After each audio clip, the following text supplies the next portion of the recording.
Hi guys! Welcome back sa ating channel. So for today's video, ang gagawin lang natin is i-flex ko lang sa inyo yung bagong Maybelline The Falsies or The Falsies Lash Lift Mascara.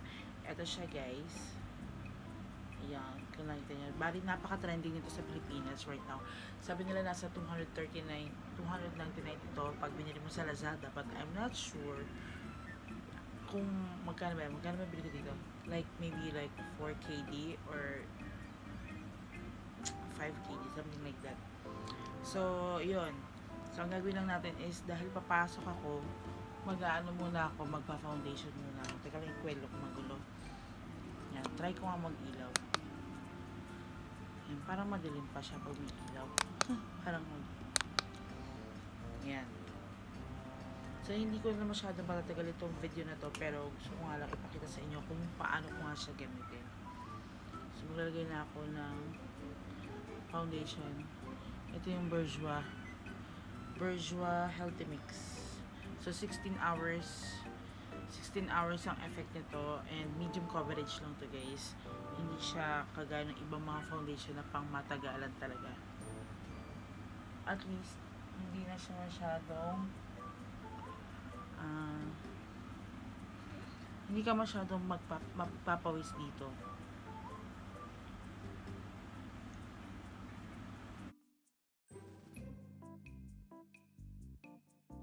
Dahil summer ngayon, hindi ako masyadong naglalagay ng moisturizer kasi parang mas lalo malagkit ang feeling.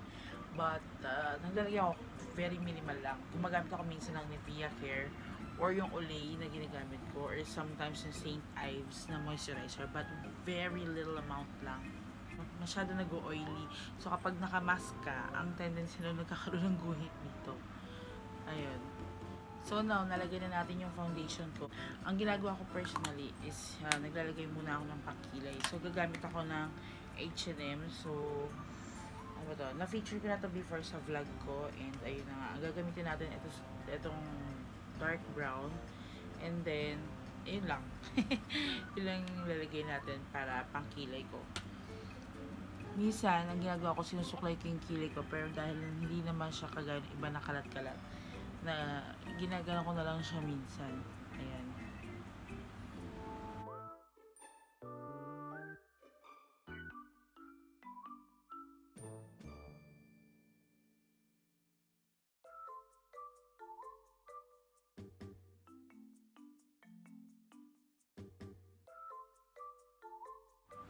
So, noon naayos na natin yung kilay natin, that's the time na magpupulbo ako. Ang ginagamit ko before, parang setting powder, kaya lang, dahil naubusan na tayo ng setting powder dahil nga nag-lockdown, gagamit na lang ako ng Pond's na Dream Flower. Actually, feature ko na rin sa vlog ko.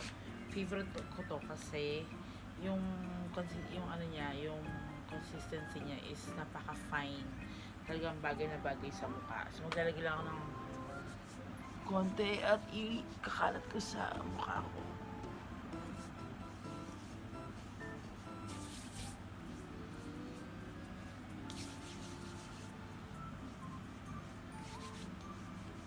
So, ngayon nakapag-powder na tayo. Gamit naman ako ng palette by H&M. Medyo paubos na to, as you can see. Pero favorite ko to kasi nandito yung mga colors na gusto ko, especially sa pagko-contour ng ilong. Ito guys, itong shade na to. Yan. Tapos mag-brusher lang ako. Tapos konting highlight dito sa mata.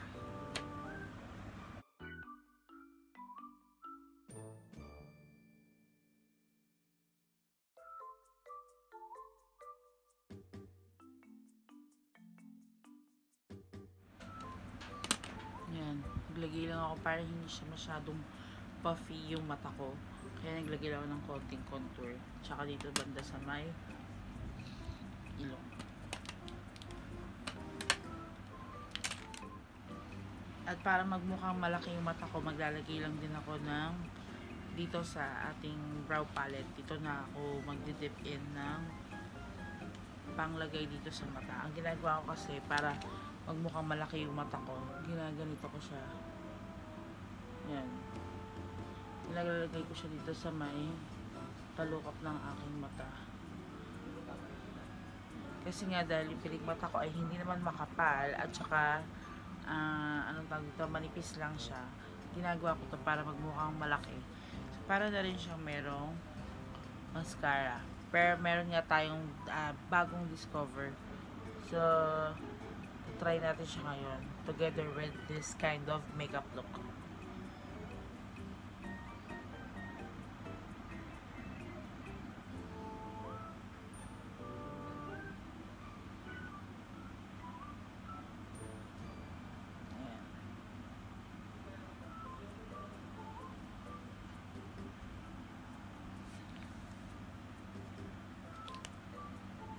So, yan, nakapaglagay na tayo. Tatry naman natin ngayon itong, so maglalagay din tayo ng konting blusher. Ito guys, dito pa rin sa palette na to ng H&M.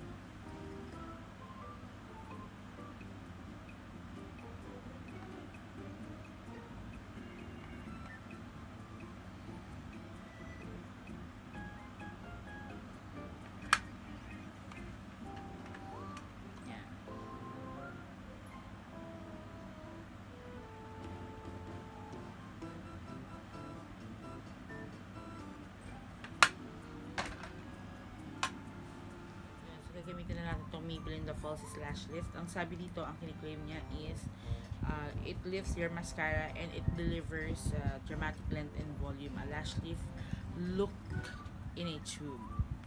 So, ayan siya guys. As you can see, meron siyang double curve para ma-lift talaga yung iyong falsies or yung iyong eyelashes.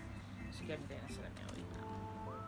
So, ang benefits daw nito is it gives you instant lash lift effect, and it has a fiber that delivers dramatic look and long lifted lashes. And yun, ayun, and then it grabs dahil nga meron siyang double curve like this. Yan, double curve siya, naabot niya hanggang sa dulo ng inyong lashes. So try na natin kasi nagmamadali na ako. Hindi pa ako nagmi-miss ko sa aking transportation. So ayan. Hindi ako gumamit ng pang curl ng lash para talaga makita ko kung gumagana, kung talagang effective talaga itong ano to.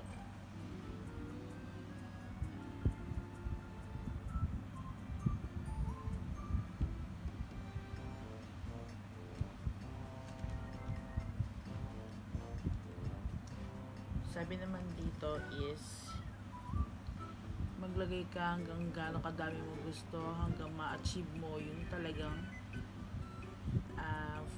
lash lift effect na talagang gusto mo. The good thing about this, as I notice, is because double curve siya, na abot niya yung pinakadulo ng aking mga lashes, even though yan, konti lang yung ilagay mo.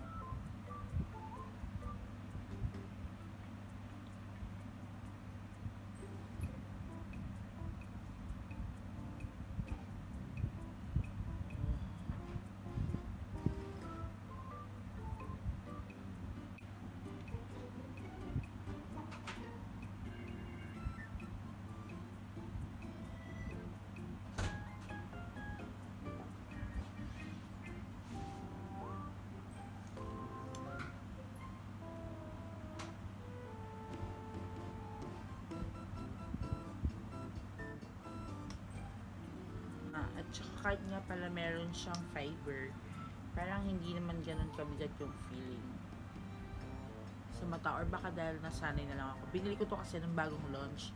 So, and then all of a sudden nagulat na lang ako sa YouTube world nung yung mga Filipino YouTuber is, lalo yung mga sikat na Filipino YouTuber is nag-post sila ng ganito, ng Maybelline The Falsies Lash Lift, The Falsies Lash Lift, and then ayun na nga. So total meron na rin lang din ako nito, di sinabay ko na rin para mapakita ko sa inyo kung talagang effective talaga siya guys. Hindi ko lang kasi sure kung makikita siya sa camera, but as I notice sa sa tuwing ginagamit ko siya is talaga namang tumataas or umaangat yung mga falsies or yung mga eyelashes ko. Ayun. At saka parang kumapal siya. Siguro dahil nga sa fiber. Ayun. So, kung ang price ito is nasa 5KD, hindi ka na lugi dito mga kaprit kasi nga maganda naman siya. And yung wear test nito is hindi siya nagkakalat sa mata. Waterproof ba to? Baka may magtanong kung waterproof. Hindi ito waterproof, pero hindi siya nag-smudge sa mata.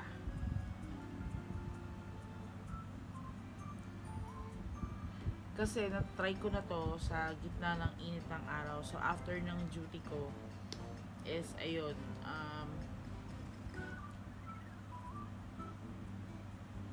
tinesting ko kung parang magme-melt ba siya kapag mainit, kapag nasa labas. Kasi talaga malalaman mo ang ganda ng mascara kapag nasa labas ka, hindi sa loob ng bahay. So mamaya papakita ko sa inyo yung wear test nito kung talagang maganda pa rin yung mata even though 10 hours na ako naka-duty or 10 hours na ako naka-duty. Ayun. Para malaman nyo kung karapat dapat talaga siyang hatulan bilang false lash lift mascara. So ayun lang guys, I hope na nag-enjoy kayo sa mini video na to or sa vlog na to kasi wala akong chance mag-vlog. Sana nag-enjoy kayo sa vlog na to kasi hindi ko siya masyadong napaghandaan, pero gusto ko lang, ayan, ito siya guys. And I hope you like and share this video and subscribe na rin kayo sa channel ko. So see you next time guys, bye!